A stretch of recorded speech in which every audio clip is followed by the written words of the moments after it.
E mumua ona o taia le tā vai mato.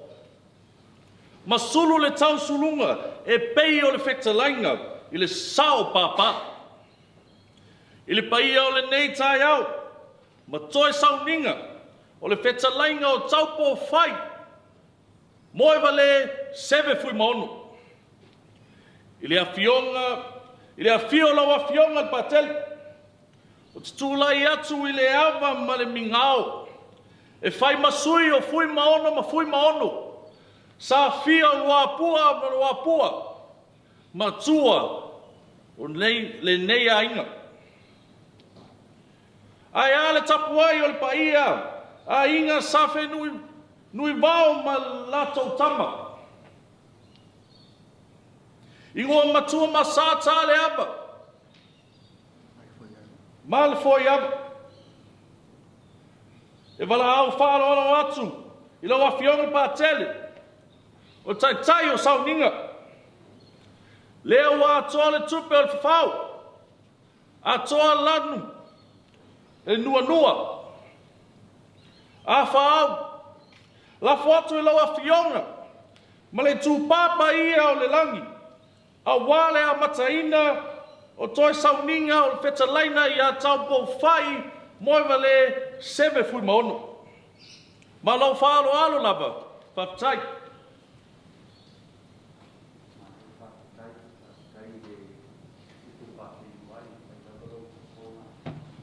Tau mole Fuimaono ia male ainga whakapau. Ia o le nei taimi tātou moli atu loa, le tino maliu o le tamane, le a amatalia la tātou sāhina.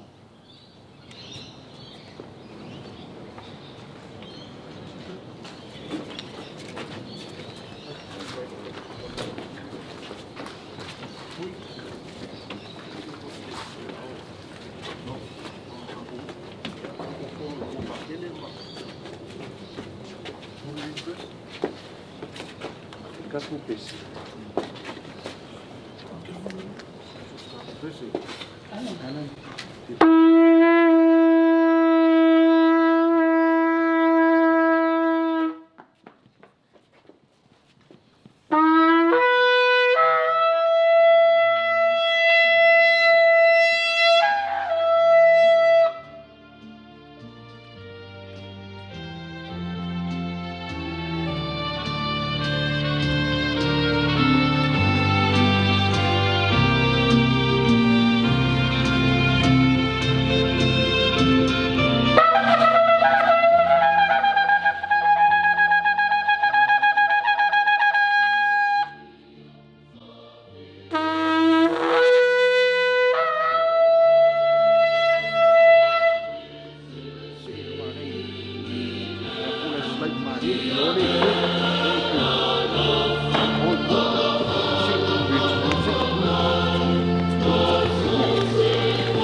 E Moimoi taia le vai a whei o tau sa, whai ngā sa mō poto. Le fio le ainga whakau. Ia e maise foi, le fio Fuimaono, le no whaalo. I le nei aso o tātou poto tātou te toi momoli atu I lumolo tātou tapau le langi. Ia le mea lofa o le ola, o le soifua na ia foa ia I tātou. Lango matua ia lau sunga le whawhengainga, Safia pene. Ai mai se lau whai ngā luenga tofia le atua I le nei aso, tātou mulu lima whātasi I la tātou whai ngā taulanga. E o atua I se wha mai senga I ai mai se wha mawhan whananga I ai ngana lua ai mai se le no whaalo I le nei aso. A fio mai, tala mai au, I le nei aso ua tātou poto ai, e toe pa I atu I le ngā lofa ma le anga le leo le atua leo wala langa ai le nei taulanga, pa ia ma le nei taulanga mōria. A fio mai le nei aso I le nei manu I luma o le atua I la tātou taulanga mōria, e mōria I le ngā whawhitai. O le atua le tamale, atua le alo, le atua le ngā sa, ua sai ai tātou le nei aso, I le swafo le tamama le alo, ma le ngā pa ia.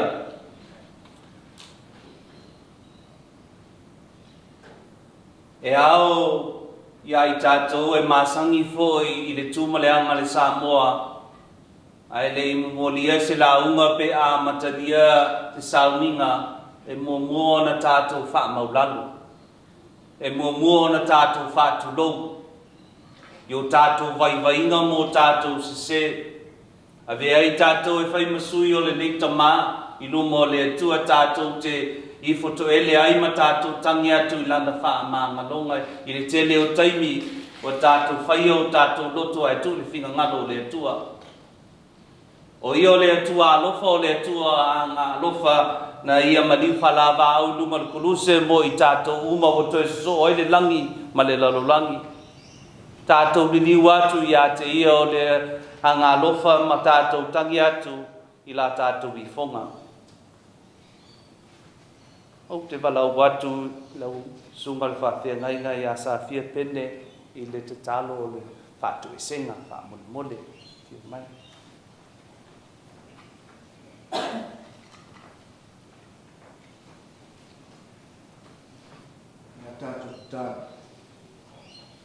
Ma tau te siwa I lang tau masapi wao marie.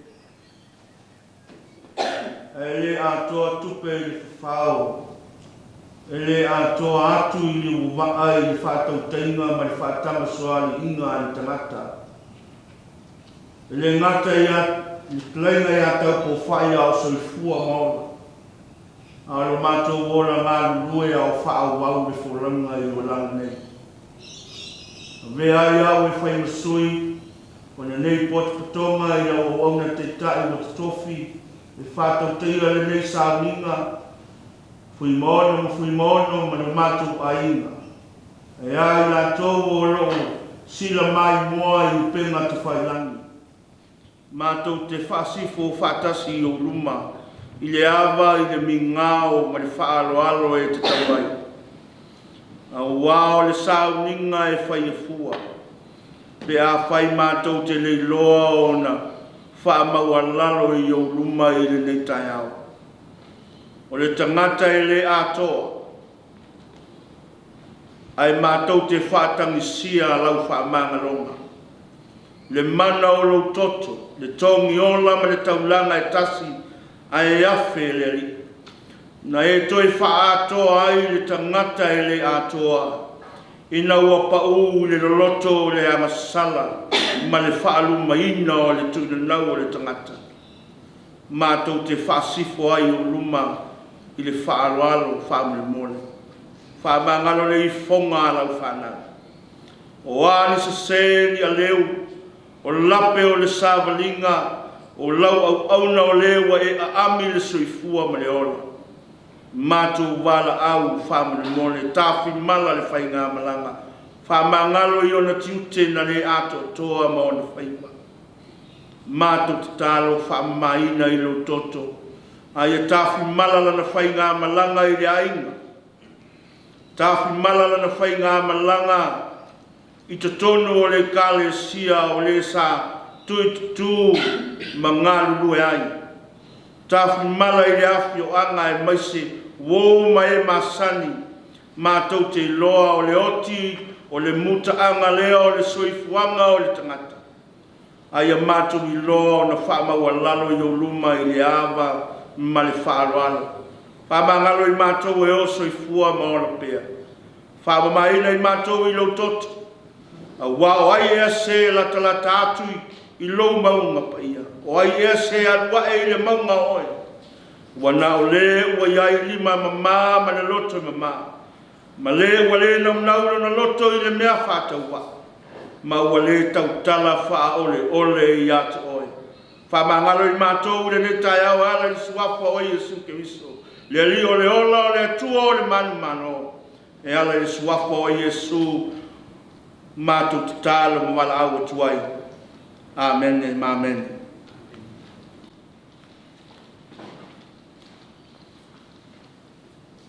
Ia molilia ngana whawhetai la usunga le whawhenainga Safia pene wailo fonga ma fonga tau moli o i tātou uma i le le aso i le tātou tangi atu i lo tātou tapau i lana whaamanga longa e mua i la tātou taulanga o sia i le nei aso. O le nei taimi o le atu ina atu pe o ana po na tātou potu whale a inga whanongonongo i Moimoi mai Samoa, New Zealand, ia mai se foi tutono le nei stete ia matutuila. Au le nei aso tātou te toe whanongonongo ai i le Moimoi whale a inga e moli o ai la tātou taulanga ia mai se foi le nei aso e toe tu ina atua i le mea nofa na fua i le atua i luma o lo tātou tapau. O le ala taimi o te walau watu i la tātou Moimoi.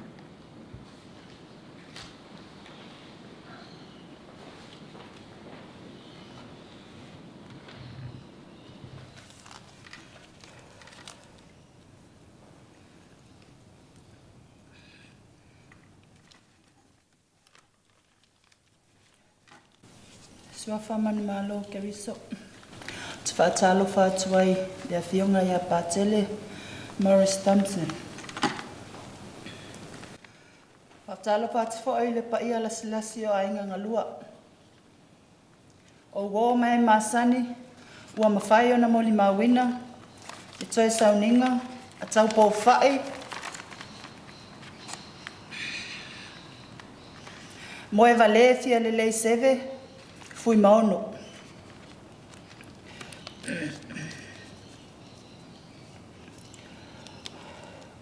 E vai lo tino, ma lo loto.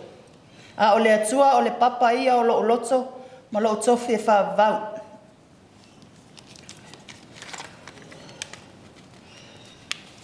Se e whaisina o Moimoi i le mawhitanga ma le tuangane ia Taupoufa'i.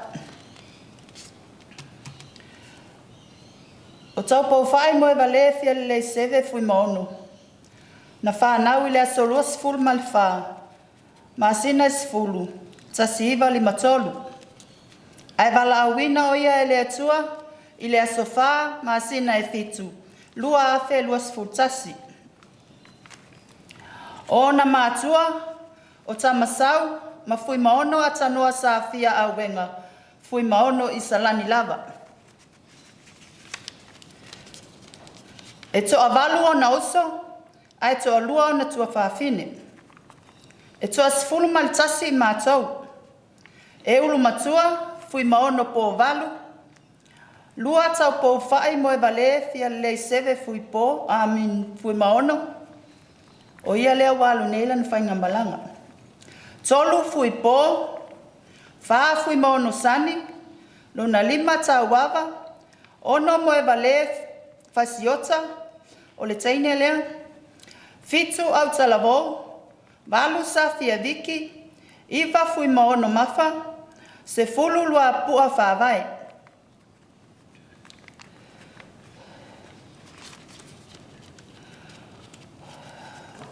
Safia poi poatu Taupoufa'i ia savina taufao mai le lalafanga o piu I Fialelei. E to'alua la ua whanau. O te rom fui po ma wawa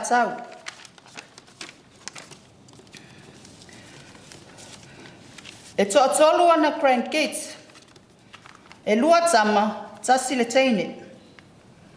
E ulu matua Viki, lona lua Ronic, ai lona tolu Shanice.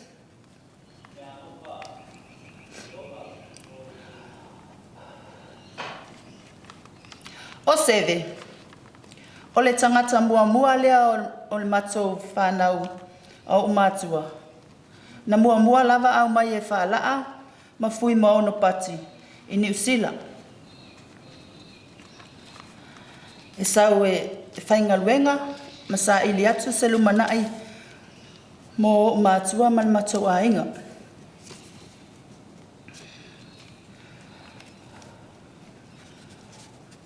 O Seve, Paula o le tama o umatua, ele I iu leia na onga.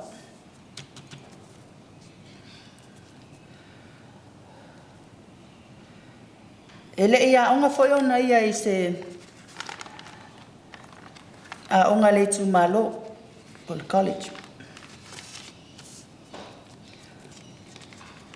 Sa soani o ia I o umatua, e meselo tama I le atina ina o le matou ainga. Pe o le ala lea an whaale tonu ai ana o onga.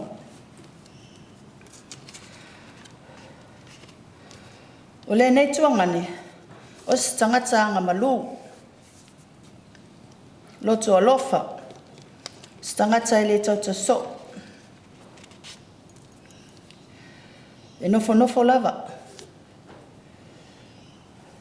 Paula lava le taimi e te whaalongo ina ai, ua tauta le so Taupoufa'i. O le taimi e tango ai I le awa. Ona whatua ai whaalongo ina lea, ua tele talai e tautala ai o ia. Stangata foi e maalia mo na winga e tausua. A o na foi le tangata lea, na whatua whaalongo lea ua ngangu. E whai ma mea tō e a tama lau te inu whaatasi. Awa o stangata e maalia tele mo na winga pea o ngā.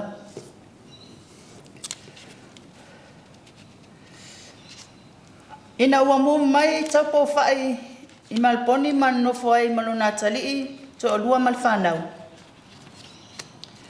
Sa iei se vai taimi sa maa iei o ia matu ina atu il whanma. Sa o tala noa I a fuipo ai whai mai o lon tamala il whanma. Sa o walu e asi o ia il whanma. Sa o tala noa iei wa tau ona mu mai malona tali I nei sini le mea o lo o iai. O te tausi a te ia, a wā ua mai o ia.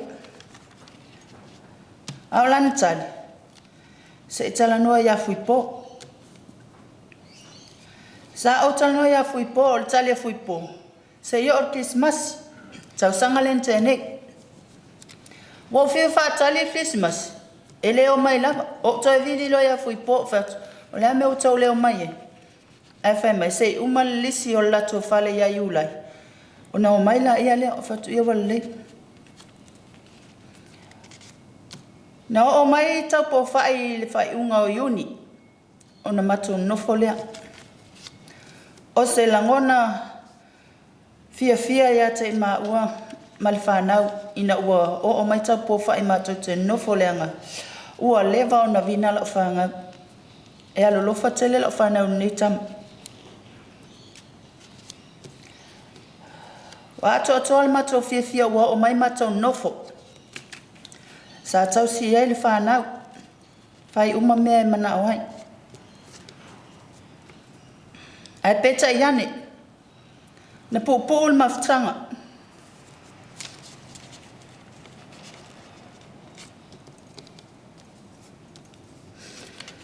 ua na o le tasi le masina sa matou mafutai o Taupoufa'i tele o aso o te manava atu ai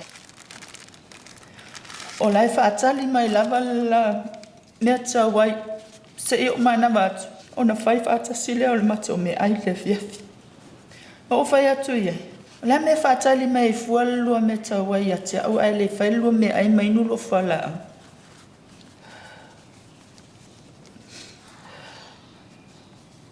ai o te leilo o lai whaatali atua o te i mato ai whaatasi o na umalea ai ringa mai o te tano e lau le la pinko awa o le to o lua lea o tau whaione e fia tele e whai le pinko o Taupoufa'i malo to o lua ua malanga mua e feala mai lava le ti o le TV e whaasasanga lava i le fast e lei lava sisi mea ti e la TV e ti lava i news o le fast e support tele i le fast ma whaalongolongo i news Samoa o le ala lea na whaaola ai e le whanau le wifi e whaingofia mo la ua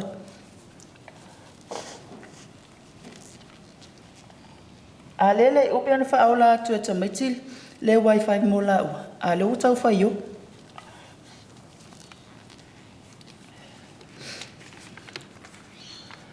o Taupoufa'i le mato mafutanga pupu le na iai nei malo to olua e tumu le whaaloalo o le whaaloalo ia i lo to olua i le mato nofu ai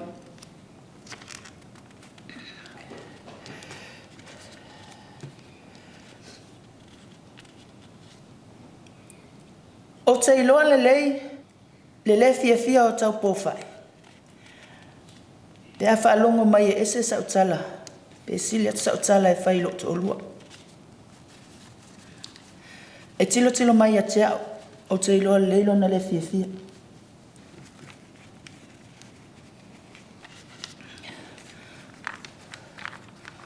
O le nei tuangane,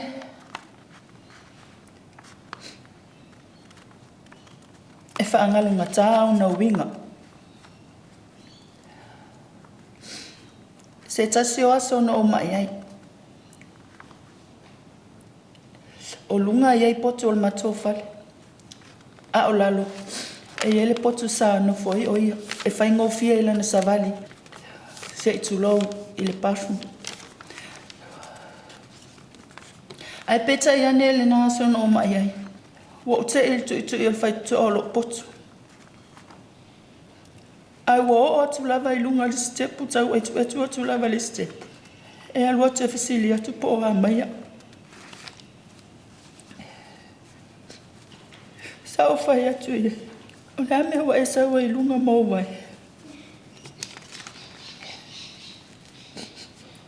Whamei o amai o fatu leo manu e whaftai. Ua te pole.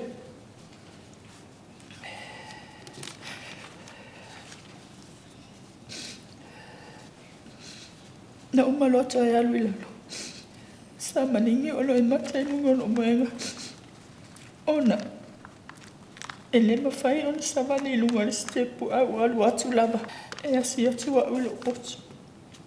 I le mata o nofo ai ai nofo mai fui po i manponi e le isa. O te loa le leile. Nau ta inga me le alofa.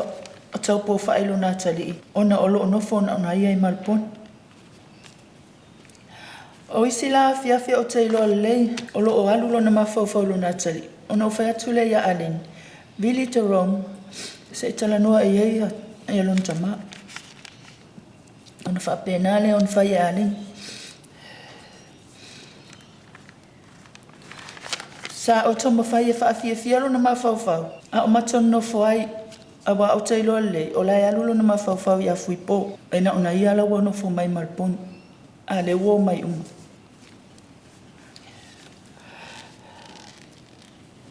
E alofa tele i lana i whanau a fui po.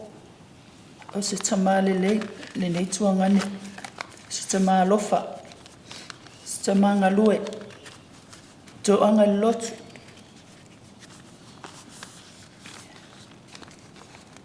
Ile taimisa ia ile fale mai. Sa whapea ona ile ICU. Sa whapea ona whai ia fōma ili ia fuipo ina uovili mai malpon. O lona tama, toa lua aso e o lai. O le sa vile atua ilo fuipo FaceTime aku talo nuelon tama. Sa tangi fuipo ma whai atu ilon tama le tala al fōma e toa lua aso e o lai. Sa te elo na loto. Sa le fia. Sa whapea atu lo nau tali. O lea ne te tangi e. Awa e te tangi. O lea lama o te malosi.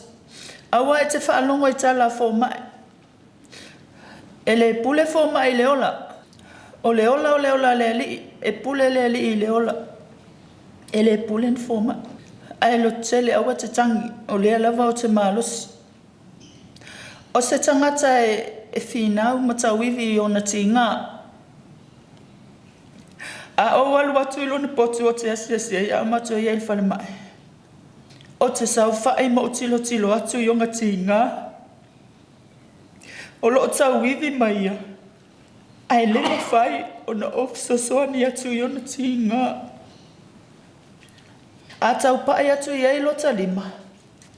I se mea o na tino a ita. Le taimilea ua luluti ti ngā o lona mai.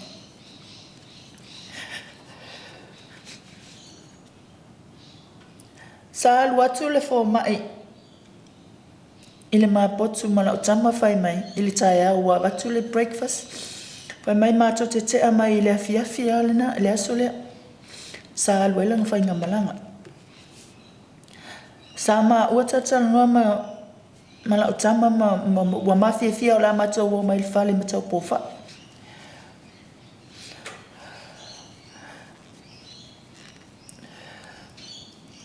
Ai peta ian.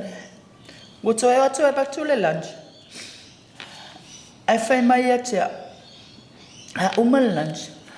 O no mai le toso ma ua i o i le poto o Taupoufa'i o lo tuangane. O na ua suila na mānawa. O na whai atu lea.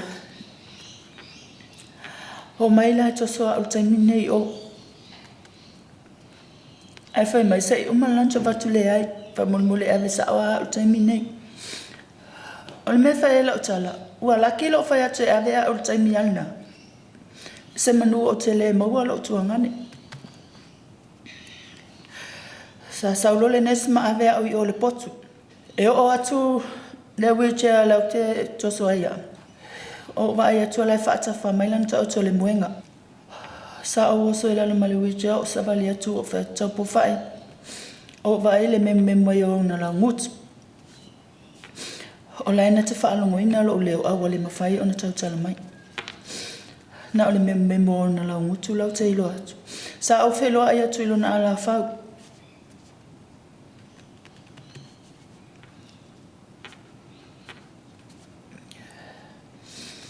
Sa o whalongo ina ilo talinga o lo ta whalo na whonga. Lana mānawa. Sa au tangolo na whatawhata.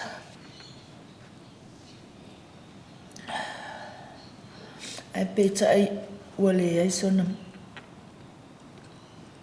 Mānawa ona na lasi mānawa lama lea.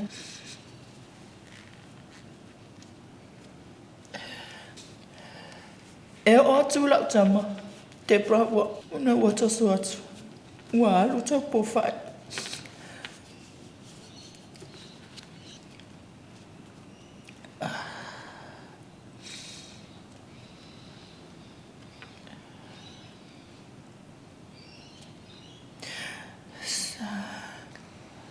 Sa tangi o ia matau wala au lo na ingoa. O la whanau e pele ia la ua le ne tama.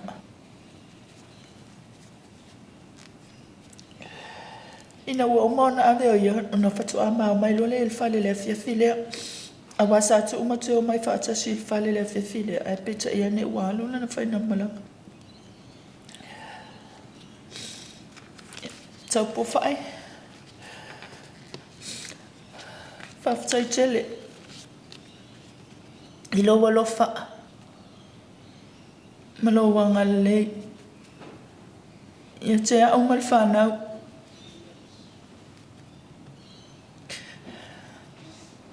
Whawhtai wa e tali mai lo manao. E te sau tātou te nofo. E ui la wana al tasi le masina ua tātou mafutai a e a. Ai ua malia a toa lo loto. Wa e o mai. Ma umalo wola ia te a. Whawhtai Taupoufa'i. Whawhtai lo tali manao.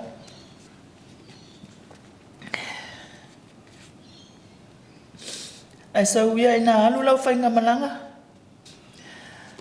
Ia sau nia ele ali iso no whanga tū maulangi.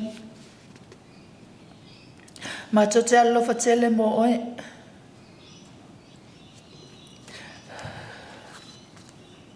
O si mole mau pupu ule ali nei tūla. Ia manu tele ina al tatou aso mato oe ngā whawhanga o toi. Whawhtai le sunga le awhionga ia pātele mo le amanua.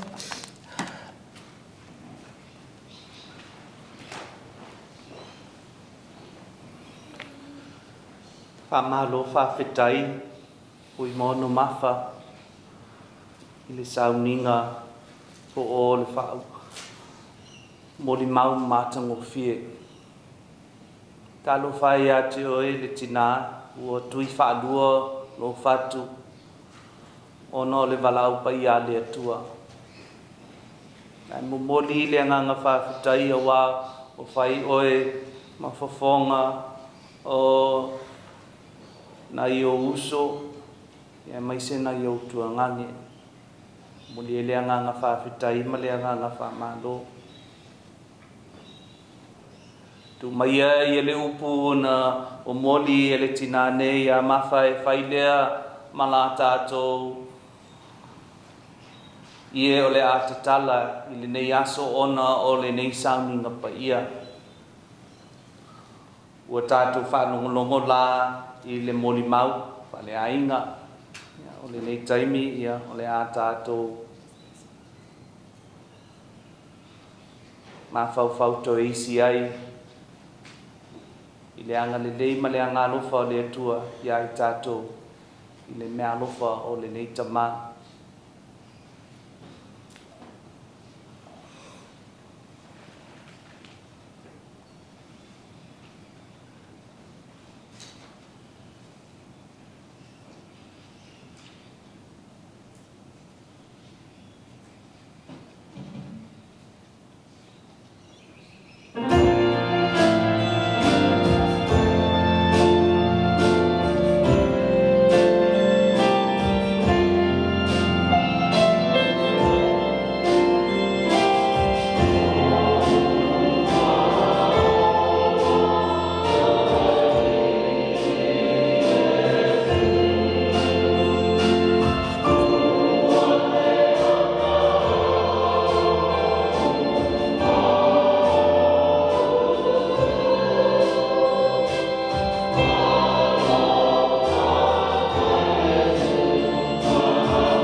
Io le nei taimi o le a tātou whawhelo I atu. I le upu fola ia. O le upu o lo tātou li e Moimoi lea I le tuspa ia. Ne au te walau tuai le tātou whaitaunga mua. Ia whapena fo I male salamu.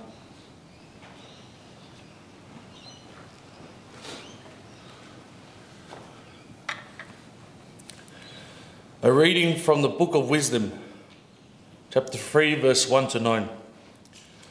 The souls of the righteous are in the hands of God. and no torment will ever touch them. In the eyes of the foolish, they seem to have died, and their departure was thought to be a disaster, and their going from us to be their destruction. But they are at peace, for though in the sight of others they were punished, their hope is full of immortality. Having been disciplined a little, they will receive great good, because God tested them and found them worthy of himself, like gold in the furnace. He tried them, and like sacrificial burnt offering, he accepted them.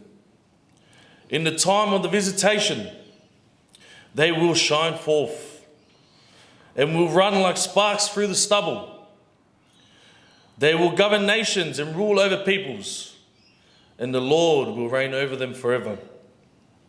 Those who trust in him will understand the truth, and the faithful will abide him in love.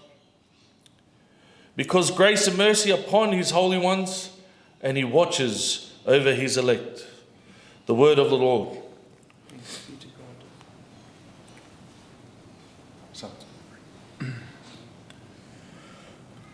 Psalms 23. The Lord is my shepherd. There is nothing I shall want. The Lord is my shepherd. I shall not want. He makes me lie down in green pastures. He leads me beside still waters. He restores my soul. He leads me into the right paths for his name's sake.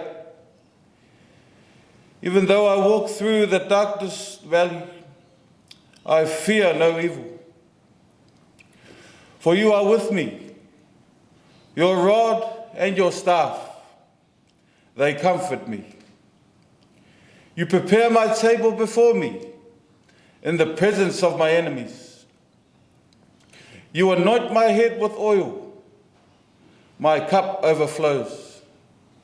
Surely, goodness and mercy shall follow me all the days of my life, and I shall dwell in the house of the Lord my whole life.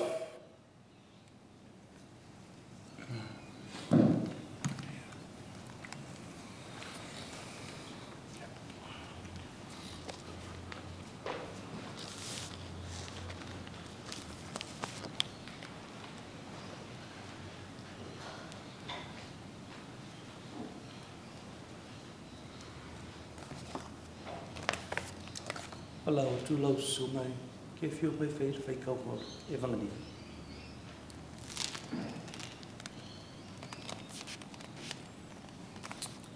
Ia fatasi le li mautou o le folofalanga le fionga pa ia le tua tātou te maua mai le evangelia pa ia a mataio. Mataio lona matau po e 5 a mata le faitau le faiupu mua se ia whaawau atu i le sefulu ma le lua. O le matua la tātou faitaunga, a muia e whaanonoa, whaafonga le au faitauina. Ua sila atu, Iesu i le motu o tangata, o na maliu a e lea o ia i le maunga, ua nofo i lalo, o na o mai ai lea o na so o ia te ia, ua ia whetalai atu. Ma o atu ia te ilatou. A mu ia o e mātitiva i le anganga a wā o i latou le malo le langi. A mu ia o e whanonoa a wā e wha ma whanawhanaina i latou. A mu ia o e anga malu a wā e whai mo i latou le tofi o le nu. A mu ia o e fia ai ma fia inu le ami o tonu a wā e maa o ona i latou. A mu ia e alolo whātu a wā e alolo whaina mai i latou. A mu ia e loto mama a wā latou te iloa atu le atua. A mu ia e whātupuina le file mu a wā e tā ua i latou wā atali o le atua. A mu ia o e sa wāina ona o le ami o tonu. Wao I Latu le malo le langi. A muia otou pe a Latu upuleanga mawhasa wai a te otou, ma Latu tu ina pelo otou I mea leanga uma ona oa. Ia otou oli oli mawhia fia lava. A wao le langi lo otou tau I e tele. A wai na whapen. Na ona Latu whasa wai perifeta na mua mua ia te Latu. Ia tupu ma ia mawa le fionga pa ia le tu o tātou whanongo ia I male evanglia pa ia a mātaio.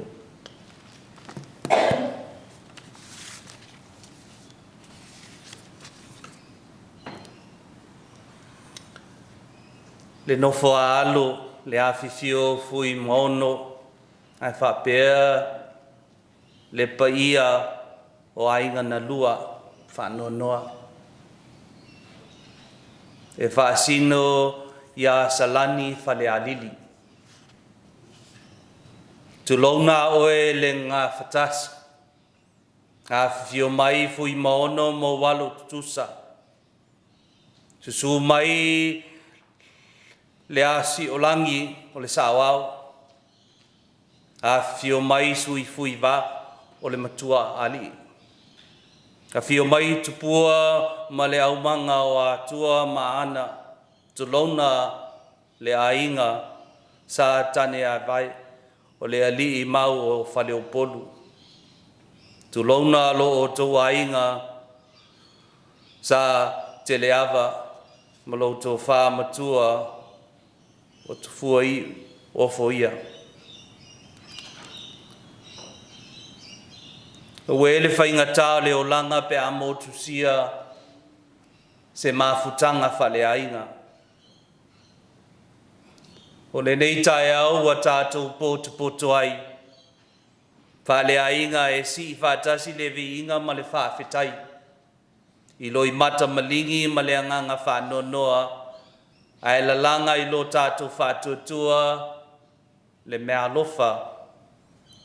A le atua e ala mai le tamā, ia Taupoufa'i, Moevalē, Fialelei, Seve, Safia, Fuimaono, I lona o langa, I lana tū, I lana ngai o ina, e ala lea I lana vāama lona ainga, e ka lesia ma lona atua.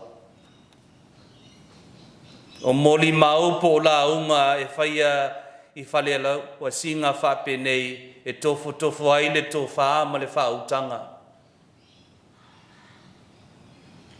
Awa foi le mawai le whaososonga ina ia whaia le upu e mali e le whaalongo a ainga. Wo mai e masani. E tu ngofi e foi le whaososonga ina ia whaia vi inga o le neita maa ono le loto maa fatia. E whai ngofi e o na wha mamafa. Vi inga ai ngalo ai le ano le soifuanga ma le maliu. Ma le taunu unga o le tangata kerisiano. A wā o le ano ma le autu o le soifua o le neita mā. Pe i ona tātou whaalongonongo ai ana po I moli mau māta ngofia. E maise le moli mau o le tua fine I le nei aso. I lona whātuatua, ma lona whāmoemoe, lona soifua o le maliu, o le awala lea e whengai ai o ia ma lona matai I le langi.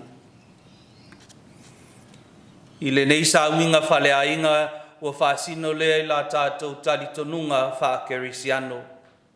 Ua awina mai, e le tua lona alo e tōtasi e avea matongi ola mo I tātou tai tōtasi ona o lona meniu whalawa au I lunga o le kuluse. Ua toe tatala ma whausia ai le awala lea na pau ona o le angasala. Pawhetai la I le atua I lana pule whasoa. Lea ua toe maua ai e tātou le whanau le mamalama ma le ola e whawawau. O aso whapenei. E no ngā ai le mawhauwhau ma lo tātou whātuatua. A wā tātou so ifo I lo tātou o langa whaale tangata o tātou whesili. Ai se a. Ai se a le mea o tupu ai le nei whaalawe lawe. Ai se a le mea o to e se ai le nei tamā ia Taupoufa'i. Tātou te whaalongo pēa i lea whaupunga i aso whapenei o le whingangalo o le atua. Le ainga whaavau se i tulou. Ai le tāofi e leo le whingangalo leo le atua. E leo le whingangalo le atua e tupu whaalawe lawe ia i tātou. E leo le whingangalo le atua e to e sea le mawhutanga se ta māma se ainga. O te iloa e malingi loi mata o lo tātou atua. E pei o le malingi o loi mata o Yesu i le maliu o lana wō o la salo. Awa le mea lofa tā ua lea le atua ua mang na vaina ia i tātou le ola.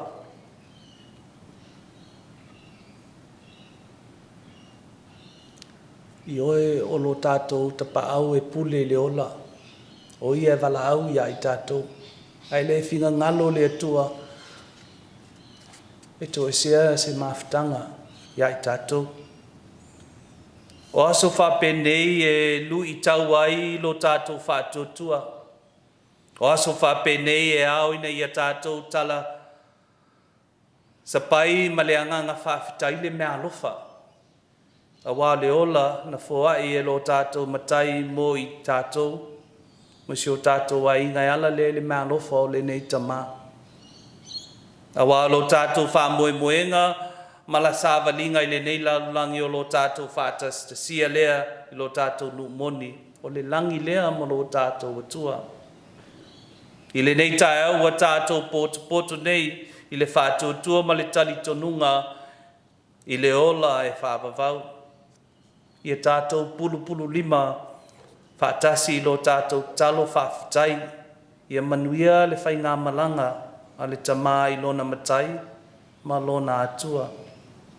I a tātou pulu lima whātasi i a maua se whananga i le nofo alo. Uso matua whawhine le ainga atoa mai le ua maua mai e le whananga sili o le atua lea. Ina ia mawhai e ona tātou tau awe le nei a venga whita ma le whaingatā i loi mata o le alofa ma le whātuatua i le atua. Awa o lona alo lea na me liu i lunga le koluse ua toe so ai le langi ma le langi ona o lona alofa i ate i tātou malapa.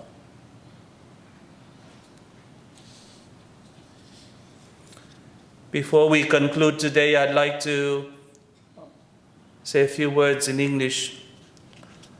But so often as I think of the too precious life that has been called from our family, I could not help but remember a story. It's a story about a man who in his life was very active in his faith and his love of God. His family and his church were always important to him. But the story told that one day he came to church. What the minister said irritated him. There are times in our lives as human beings, what people say to us annoys us, makes our blood boil. We Samoans get very upset. We are such gentle people, but we get very angry. So like this man, even though he was a faithful churchgoer, he was angry, and he decided after that service he's not going to church anymore, and so he went home and stayed home. After a few weeks, he says since he does not go to church, he might as well give up his faith. He doesn't believe in God anymore. He gave it up as well. Very sad. Long before this pandemic that we have encountered and going through, he had the opportunity to go to America, and there in America, on his holiday, he was given a ticket to go and see this national park. He arrived in the morning and he was blown away by the beauty of it. And he enjoyed it so much that he failed to see a sign that says, please do not go past the sign. You know, like he went past the sign. He didn't care about the sign. You know, we Samoans don't care about rules, you know. in these times of the pandemic. You know, he went past us and he went deeper and deeper into the forest. And he came to a big tree like a tamalingi tree in Samoa. And as he got closer, behind the tree jumps up this humongous bear that stands in front of him. And the bear opened its paws and its jaws. The bear was about to eat him.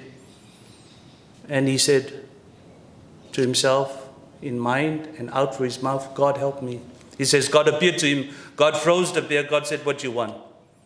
And he says, the bear, I do not want to be eaten by a bear. I want to go back home.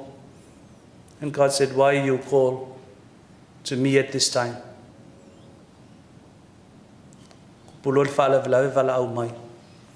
Le yele ala ngau ku fa sa mo le mu lo le lima kapa le ofi.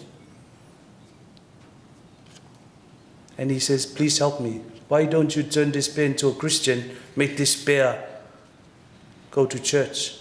And God said, okay, it's a deal. God disappeared. Remember the bear frozen like this, came back to life. He moved back, put its paws like this, bowed its head. And the bear made the sign of the cross like this. And the bear said, for the food I'm about to eat, I am grateful. This man never lost his faith, but I tell that story because it is being grateful that gathers us here. Fuimaono Sani last night spoke about unending devotion. But I'd like to offer and add that to being grateful. To you, Fuipo, Jerome, to your brother, and to your kids. I hope and pray that together today on this day, we are grateful for the precious gift of your dad's life. He was a man, as was mentioned by so many, he had a gentle heart. You know, he was a man of few words, but yet a man that rooted his life in his God and his devotion to you, his family, but especially to you, his son. And so we honor him today with a grateful heart, and we return this precious gift into the loving hands of God. Vele ne yaso e whaamisia tua ia te oe le atali. Ia e mai se ia le uso fo ia wātau. E mai se ia le whanau. Ta alo whai i leo se mea. I mawhai o na tau ave whaingo fiele nei avenga. E tātou talo le nei aso. Ia soani atu i le anganga pa ia. E mai se ia le whaatasinga o mātou le ainga, whapea le langlong sua le au whainga duenga le whaamaisenga ma le tatalo ia te oe le atali ma le ainga. Talo whai a oe Fuimaono mafa ia whapea fo i Fuimaono sani. Whai lava o lua ma sui. O so ma tua whawhine. I le nei aso ma si o tātou ainga whapau. Talo whai si o tu wainga. Na wai sao lele lava e no ngāle mafo fausu e ngatase upu e wha mawhanwhana ia te oto. E pau le talo ia maua ia te oto le loto tele o yopu. O le ale mea na tupu ia te ia. Ai sa ia pi ia lava ma mawaalo na whaatua tua i le tua. O ia na saunoa. O le tua na ia foa i o le tua fo i na ia tua e wala aulia. Ia vi ele swafa o le tua. Leo whainganwe ngā le tua e mai se lau sunga Safia pene i le nei asfa malo whawhitai. Lo whania tele le nei tamā. Ona olo na whaatua tua e mai se fo ilo na tiute malana ngā luenga. Sa ia ngā lue i tono le ekalesia. Pa malo whawhitai wa i ulau ngā luenga. Ia e whio atu matali le leia, le whaamrianga le atua mo oe mai tātou uma. I le swafa le tamama le alo ma le anganga pa ia. Amene. O le nei taimi o le a tātou tatalo ai, whaatasi le tatalo sili lea na hao e lo tātou ali I mo I tātou whai lea ma la tātou me alofa le whai ngā malanga le tamai lo nā ali I lona nofo au nofo anga tū mau I le langi lo mātou tamai o le langi ia pa yellow swafa ia o mai lo malo ia whai alo whinga ngalo le langi e peo ne e whai le langi ia e whai mai a te mātou le aso nei a mātou me ai e tau ma le aso ia e wha mangalu mai a te mātou ia mātou wangsala e peo na mātou fo na mātou wha mangalu I nātu ia e wāngalenga mai a te mātou a o fo e te taitaina I mātou le wha o sosonga ai la vea I mātou mai leanga a wai o le mana ma le viinga e wha vau lava amen.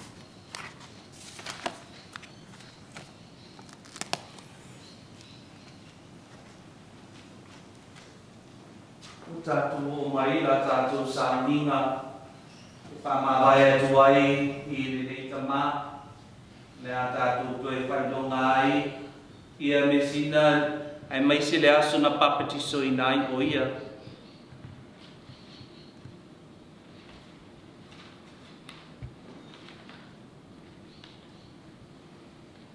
ai tātou te lei tua le nei sāninga si o tātou moai whamawai I le nei tama ua maliu e whailo atu ai lo tātou lo whai a te ia. Ia whi whama whana I fo I tātou ua whāwauvau. Ma whi whama mālosi ai le wha moe ma le mautinoa e toi whātasia I tātou le alofo keriso manu malo. Ua toi I lalo ai le oti e whāwauvau.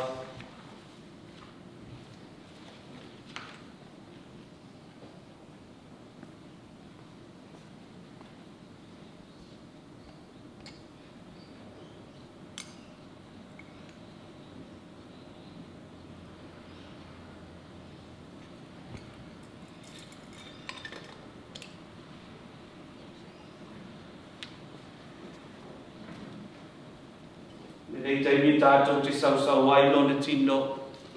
A wā o ia na avea mātani o le atua I le aso na tae le ai o ia I le nei vai.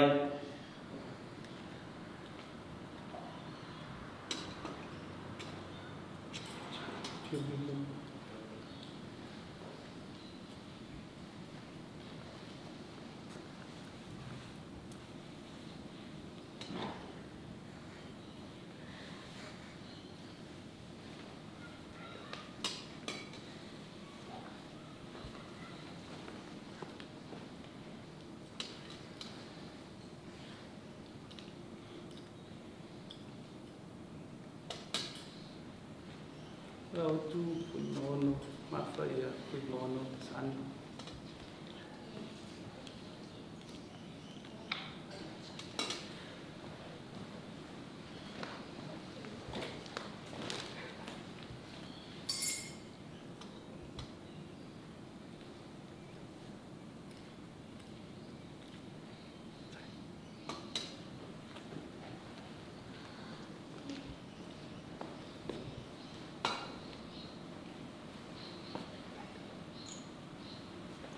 Tātou te whai se solo na tino a wā le manu. Manuanga leo le nganga pa ia na whoa ia te ia. O I tātou o whai masuli o le atua. Na whoa I mamana vaina le nganga pa ia I tātou. Ma whai lana no wha anga mo I tātou I le soifu o le nei tama. E wha manatu ai le mamanu o le nei tangata. Ona o le wha pa ianga le atua.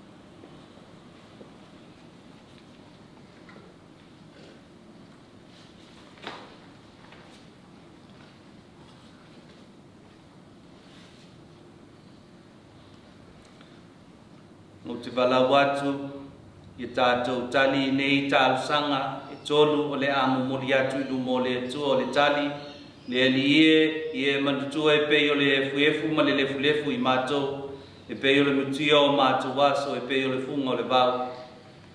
Le alie ua malingi lo toto mo lo mātou usu o maliu, i e tali le leo o ia i o luma, tali, le alie ia manutua ua pei o le fulefu ma le lefu i mātou, e pei o le mutia o mātou waso, e pei o le funga o le vau.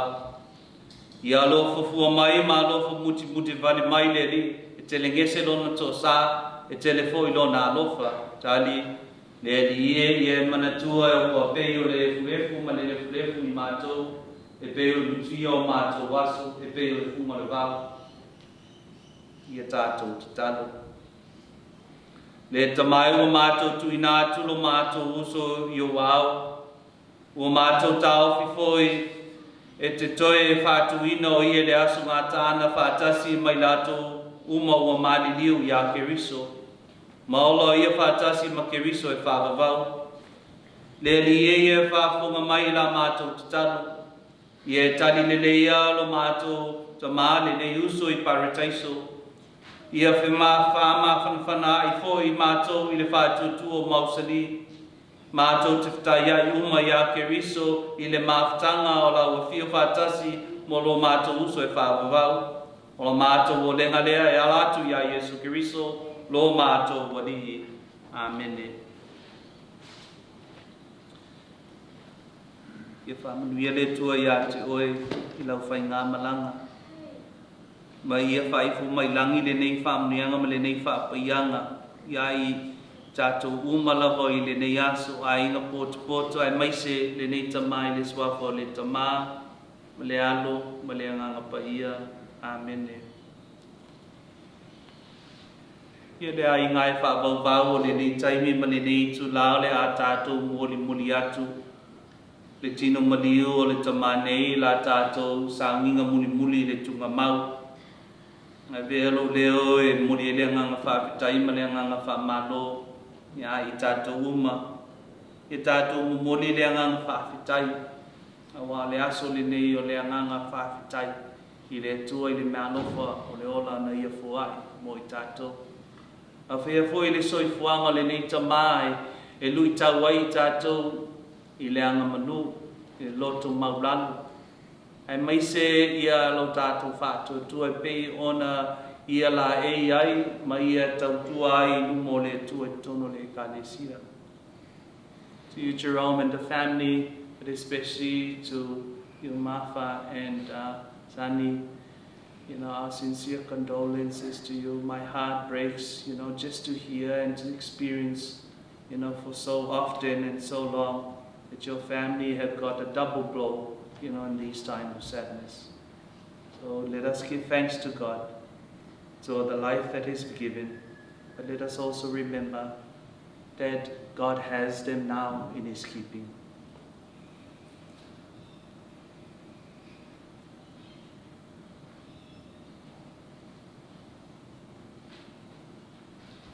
Le nei tainga le tātou pese, ia ai mai se foi o te wala watu le tātou ainga, i tā pinganga, o nā e, ia ai mai se foi, usamani o le tamale.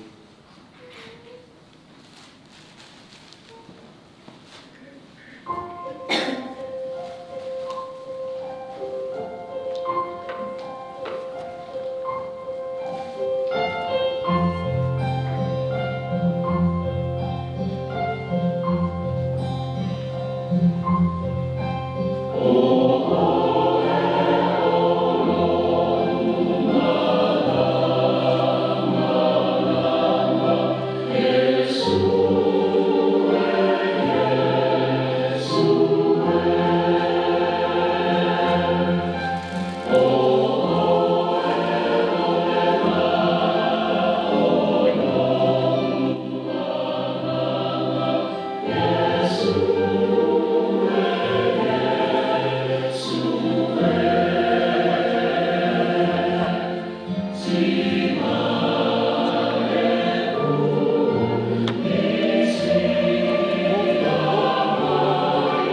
So nice. Oh, you're here.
How sweet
E tātou ki talo. Le lie Yesu Keriso. O lauta oto i le tunga mau i le aso e tolu. Na e whapa ia ina ai tunga mau i lātou e whātua tua i laua fio. E ui lava ina tanu mia o lātou tino i le lele. A o lātou wha Moimoi lātou te muli muli i a te oe i le toe tuai. Ia mapu fi le mulo mātou uso i to tono le nei tunga mau. Se ia toe whātuina o ia. O oe lava o le toe tū ma le ola. Le lie Yesu. Ie vaialo mātou uso i le mamalama o lo fufonga i le malo o lo e fio ai i le whāvavau.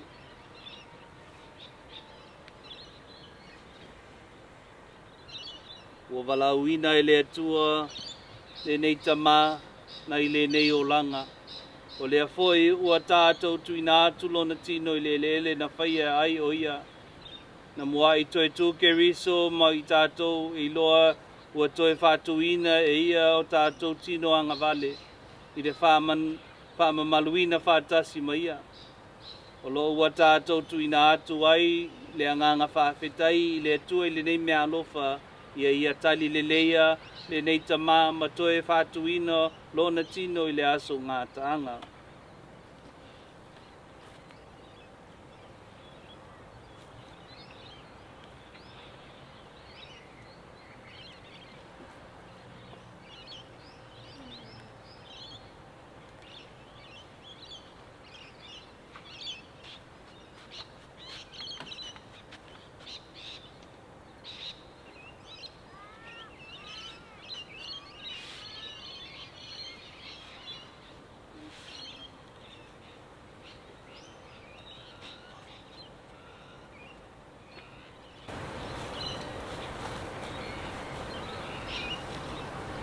Tātou te lehi i nātu lona tingo, ma liu i le nei ele, o te kalau watu i le atali i a Jerome, i a mese foi luna whaalo, i a whapeo e, i a lutina i a mawha, i a whapeo foi sani, i a mori atu ma whato wha atu i te mai le nei tai.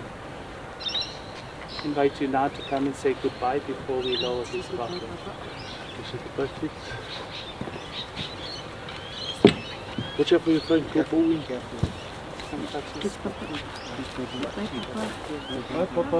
I love you. Just touch. Papa. Good boy.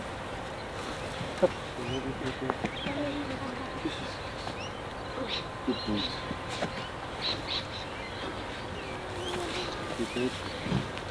Little malamute. Not the feeling of the faith.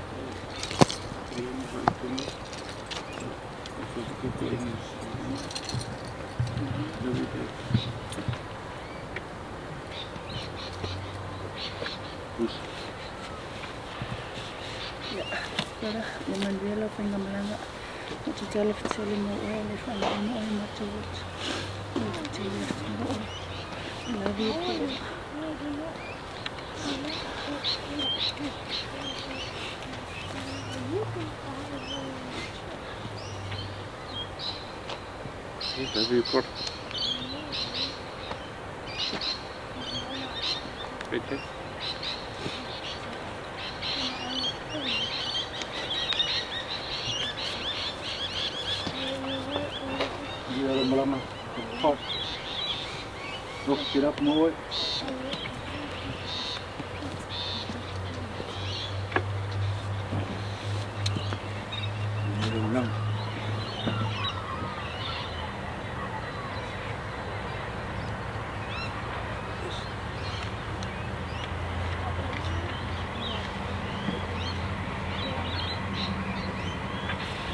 Welo malanga angko. Lufa.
Bye, Papa. I love you, Papa.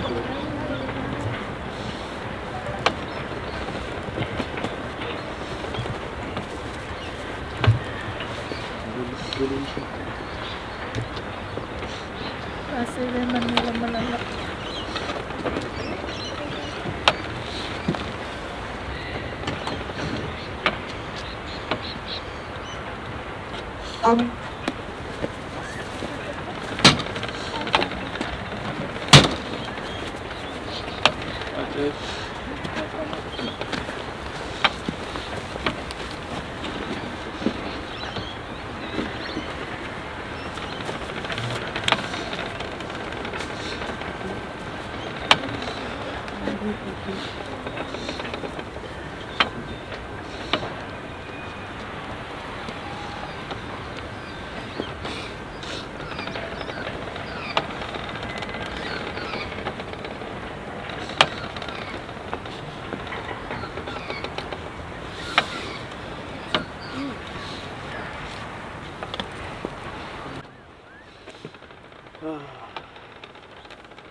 Take care of that, Uncle.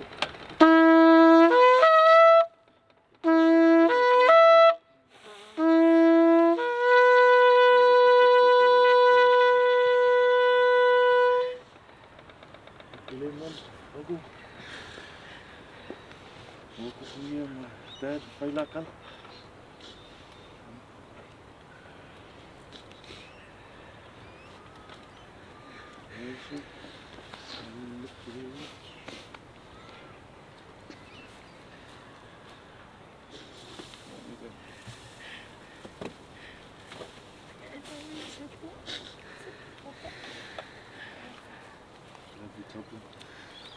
Love you, Uncle. To look after us, eh? I love you, Porno.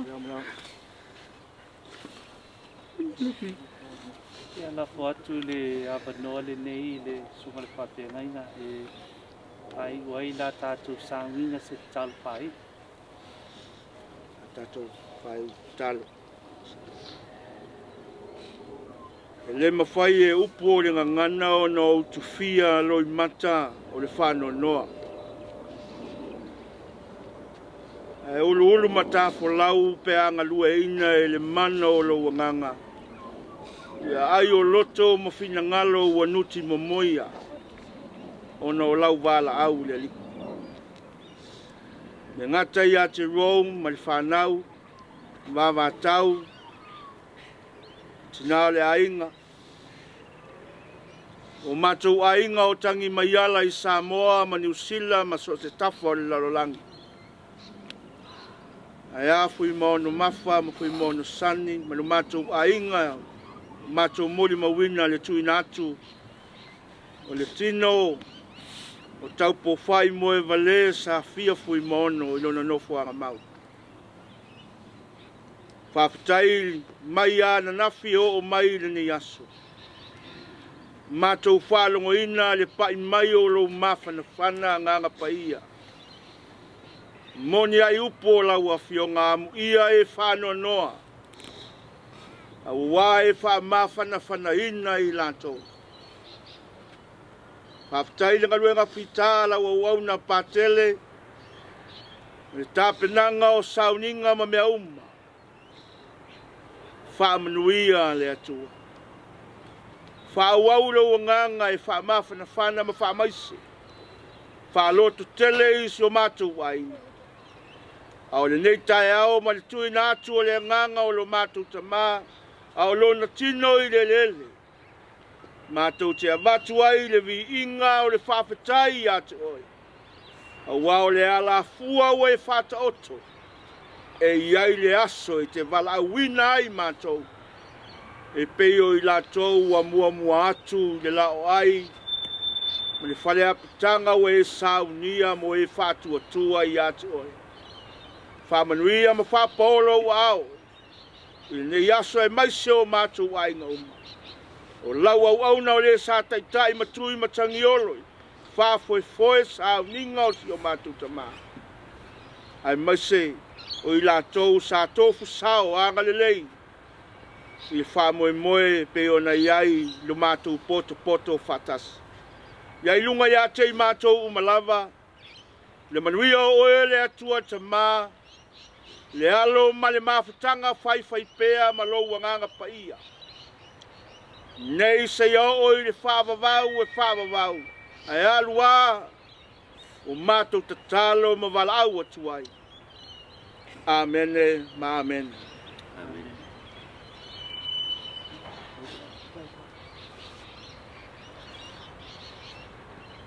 Lea ua kukai ngō.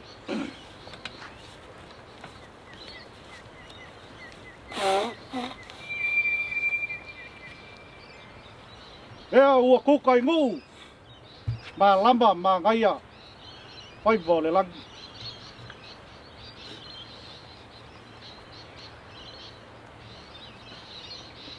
O lea ua ae. Mang singa.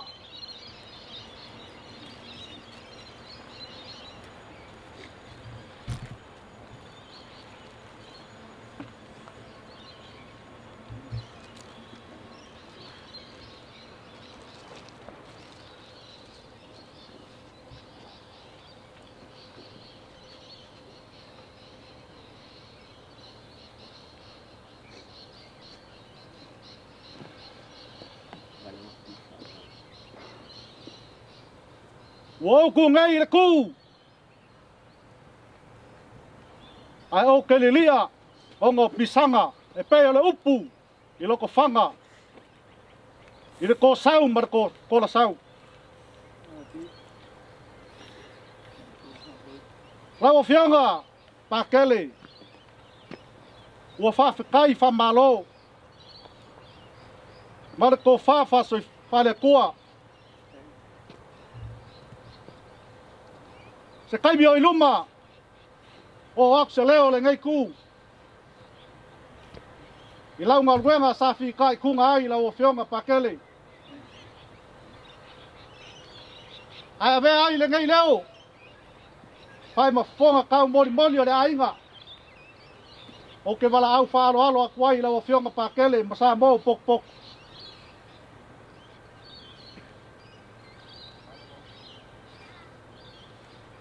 Ka kau au aku umo i le maokau, Fuimaono mafa. A wase, ka mawhikanga, ma whaau mai a kako fufuanga re ngai aso. Whawhikai.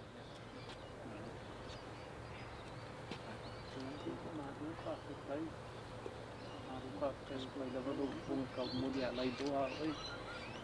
Muli fo I se anga fa kai mo ka fu uma ia. Nga ku avele vi inga mare fa kai lo ka ku ka pau lang. Wale ge yas pia o ka ku kwai. Ai se a onga ole na lo fa le tu ole ola fa vau. Lo moe o ia. Ia la le vi inga mare fa tai. Ia. Atonu muli ele anga fa tai le de yas pa malo foi fa tai la usunga le fa ngai le lango sua le de yas I le ta aluenga fai le de yas ia ave yo e fai mata sui le ainga ale a sulu muli lo ni tangata ia le pola se lido tele le pia mafuta fai ngata ono tu ngo fo I ma fe au le ni yas le umalava ia tiuti mga duenga Olo ta tenga mfata di mai fulu ni tangata ia mulele nganga fata tai le aso ata au pe ono fata laula tu I le atali ia a lengi ia ma Jerome ole a muli ai ia le taulanga ole bisa Samoa le muli I aso le sa uma I le manmado seften le amo muli mole tama ia uso e to dua le wata ot fata sine mo tai au muli ai le tula school matas le nata ulanga ole misa ia ona o tula fono lava ele mafai ona tatou au vai ai olo maua le avano mata ai pe mai moa mai ai lunga ole valesi pole tatou fasalalau di Facebook ia ole tanganga le nai lo nei tangata ia ala fotu pe le atali ia Jerome ma aleng ia apa ye fio tai au ia fai lato mata tu sui uma ia le ai o te anu nei pe amadi be matal to ina ia na to e fa o to ina ia pe amai ele tau winga tai au ia se to upule nai fa tadi fai tau tu ai ia te oil fai la uma e masio tatu ainga fa vau Jerome my prayers and my condolences to you especially I think you've lost a dad but you've lost also your mate your friend someone that is dear to you. Thank you for your love of him. You spoke very beautifully that you made the decision so young to look after your dad. And I think that's a tribute to you. So thank you to you, our prayers for you and to your children, and especially to your family, as we gather here to honor your dad, but also to honor you guys. So thanks very much. Ia, Fuimaono, ia, amalola vai ati o lua talo whai wa mawhalava le venga si o tō wainga e ona o whapai atu, o whalata lata atu. Ia, me ere wha mata whanwhanganga lo tātou li, solo e se ailo I mata o le whanoa noa, ia, me se fo I le talo o le sunga le whawhengainga ma whaiwhi au o lo o nofu talo mo le whainga malanga le tamanei. Ia, o se te upu le nai, pa ia tuai le anganga whaatai, ma le anganga whaamalo, sa whatai. Alo whaatai sa noa lea wa I whanei ati malia sa noanga la wafionga whaateli. O le atunu nei o Samoa e ma se Iona mamalu mo nei tū te whaiwha. Ai momoli le ati poniu ma le fue lave o le launga toto uli ma toto tai o Samoa. A wa tau ave ai, ma whae ai, iao ma papa tau langi ai tama ma ainga, o ainga ma tama. Ale, usonga I atu mua ma pule o I tu au ma la tau ainga le tai ma le wa o fonti. Tu lou le moto le whaleanga fulu ma le manu tele. Whapopu sa mātou leo ma le nganga whaaloalo. Na wea ilo leo e whai mafonga tau muli o Fuimaono na uia. Teinane, o luapua mai mātou o lo tātou pale whengai o no le toi sauninga o le talainga ia Taupoufa'i, Moevalē. Ia le Taupoufa'i ma maumai ma po mai le whalai. Fuimaono ma ngafa o nei ainga I Samoa ma New Zealand. Ia o taulanga tangata malupe Fialelei le nei ainga I New Zealand ma tutuila ma so se tafo le lolangi. Watu ai sa mātou nganga whaftai o no lea wa maua muenga ma sa ua le wā. Ia le mawhai o na tātou iai whatasi I se tau mawhitanga o tāpena masaunia. Ia e whamai ai tūlanga o le so. Ia o paia o lau sunga le whengainga le uwhionga patele le o te liaisa mātou tala. Lafa tuna o le lupe whalele a whale alili.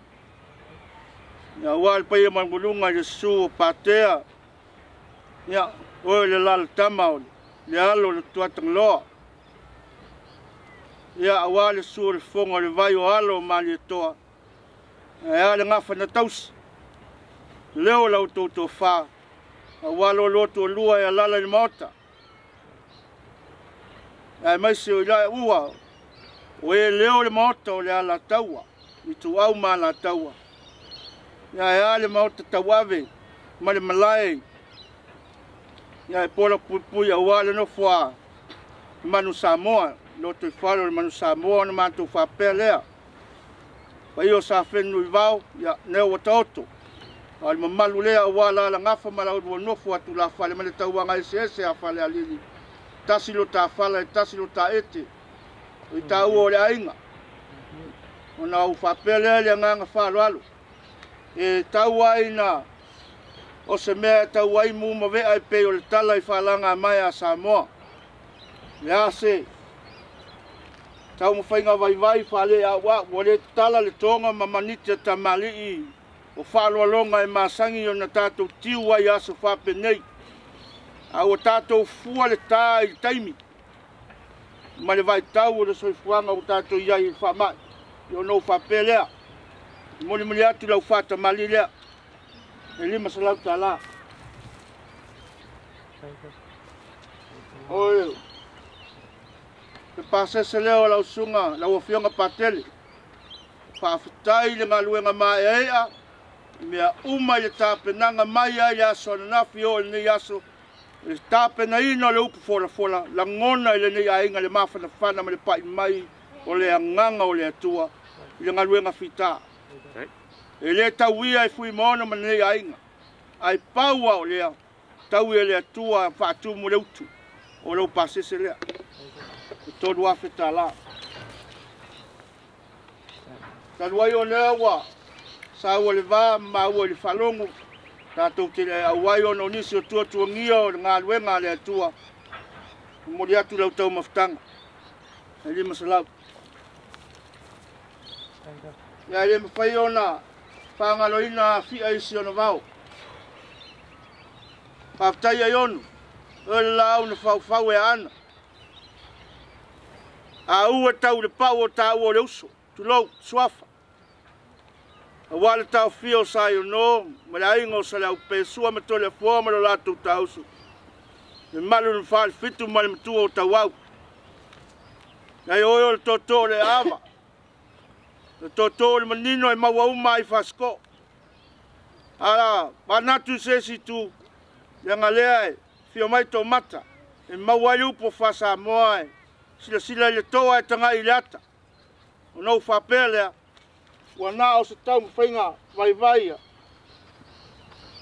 Nei tua lo ta inga. Moni atu lau tau mawhtanga.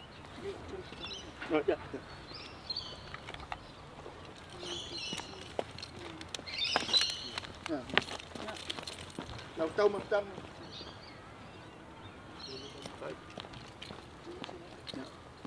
Moni atu lau tau tusila. Ea whelima sa lau.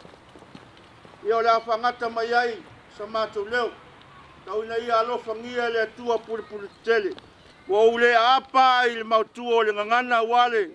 Ngā sosolo au me le tape o papa malangi ma malai o Samoa. Le te tonu le malai tau ave. A o tātou whawhai ngofia tu sai ma le whamai. Ia le mātou tala lea. Malanganga whaloalo. E le ngalo ia. Lau sunga e o le o loo whiangai male. Pu e ina ma le whamau ina ua o lea o tui nātu le tino Taupoufa'i. Le ma whai una toi vai ai stesi. A o ata ma mea o lea o whamau ina. Ia e mori mau a wata iau. O na whapelea, we just say thank you very much. Tangata eiki, malo au pito. Just a gift for you is $1,000. Ia anga leile atua atua ma le fua, te tala le Fialelei, folau i langi maa, ma maoni, lau mea tonu Safia mtua ta falu, wale fio le fionga ia patele, ia ale, mau le tō whafu, tō mamao ma le tō whaloloto lau fionga iono, e maiso le, lau sunga iono, e maiso le fionga ia tō mata, a wao lua tiute, wa mapu ma iai sa moa ma le lau tele, lau langi nei tu o le sete, a wao tō whaiva alo filima whamanuia le atua, manu te leina Fuimaono ma tua le nei ainga, e ale soso ani mai o le tātou mtai, ma le anganga whaaloalo whaftai.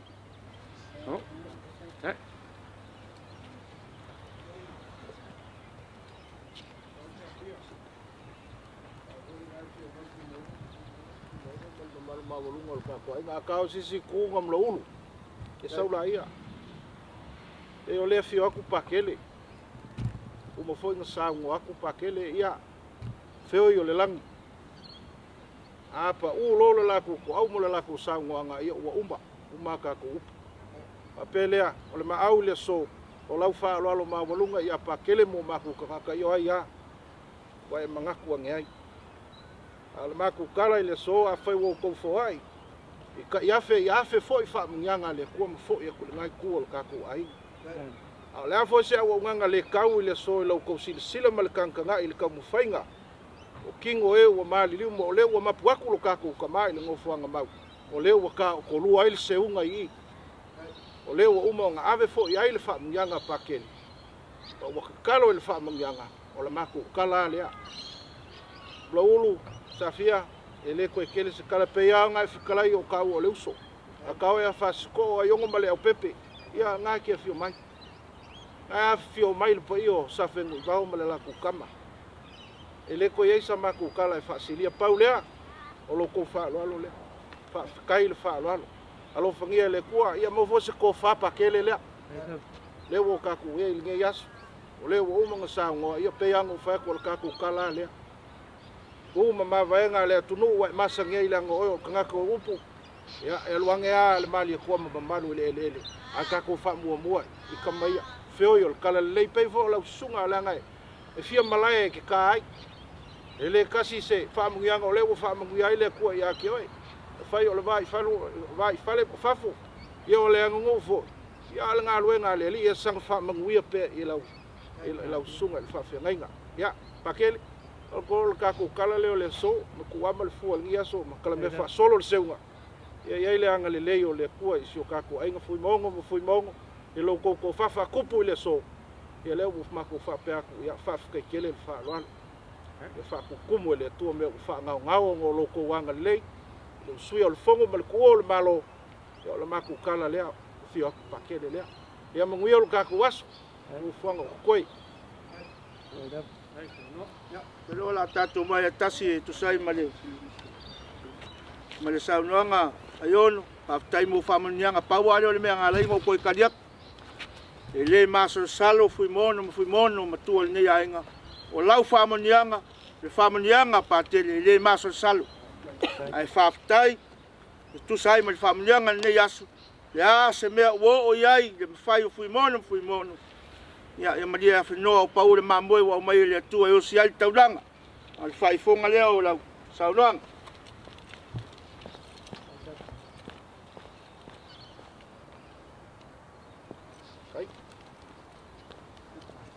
sai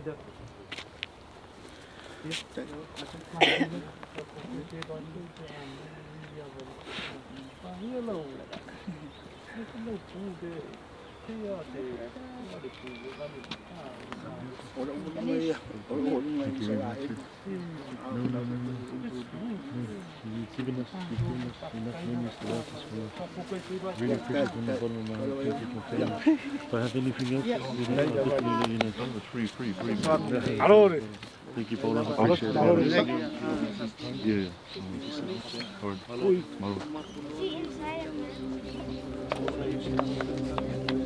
Wait, is that him inside of that?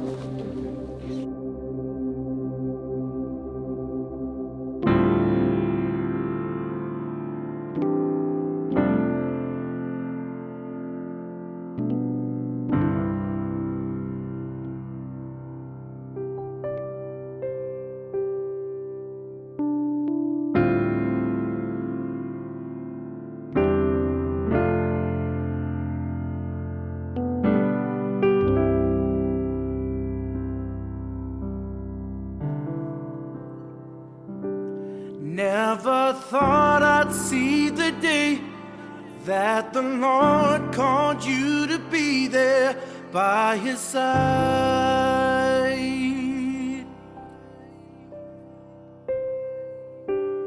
I can't remember a day when you weren't around. You were always there.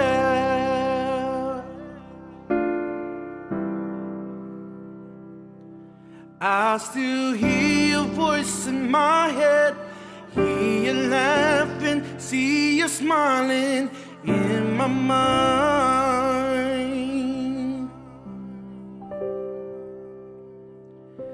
And if I had the chance again, I would tell you that I love you one last time.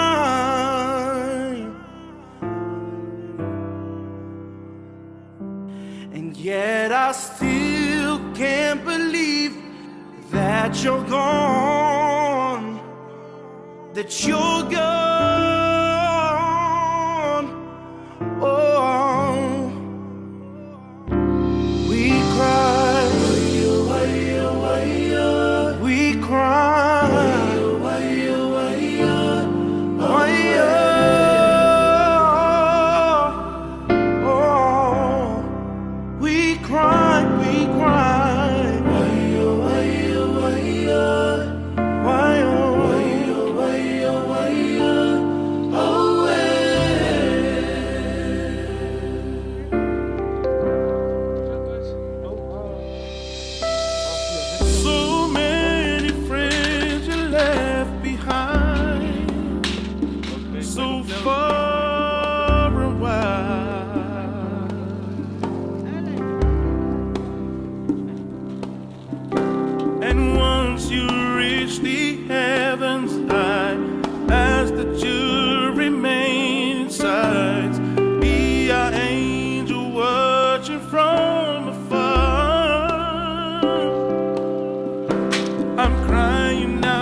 just understand we'll never let go.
Waio, waio, waio. Waio, waio, waio. Oh.